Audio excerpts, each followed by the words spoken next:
சும்மாவாங்க சொன்னாங்க மெஸ்ஸியுடன் மோது புஸ்ஸியுடன் மோதாதேன்னு. நம்ம புஸ்ஸி அண்ணன் தாங்க சட்டமன்றத்தில் தரமான சம்பவமே பண்ணியிருக்கிறாரு. நீங்களே இந்த வீடியோ ஃபுல்லாக பாருங்களேன். சர்க்கார்ன்ற ஒரு படத்துல ஒரு பேனரை கிழிக்காம இருந்திருந்தா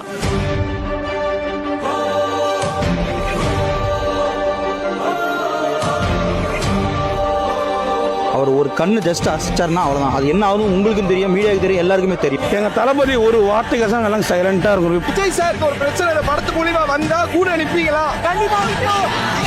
நாங்க தான் ஃபர்ஸ்ட் வந்து நிப்போம். நான் நிப்பேன் கூட. என் தளபதி நம்ம எல்லாமே நிப்போம். சர்க்கார் பேனரை கிழிச்சதுனால தான் நீங்க விட்டுட்டு உக்காந்துட்டீங்க. அது நீங்க கிழிக்காம இருந்திருந்தீங்கன்னு வச்சிங்களேன், நீங்க தானே இருந்திருப்பீங்க அடுத்தாப்ப. நீங்க அந்த ஒரு பேனரை கிழிச்சதுனால தான் நீங்க இல்லை. அங்க ஒருத்தன் கிளம்பி வருவான், அடிபட்டு நொந்து நூலாகி அவன் லீடரா மாறுவான். இயற்கையானது, ஒன்றும் பண்ண முடியாது.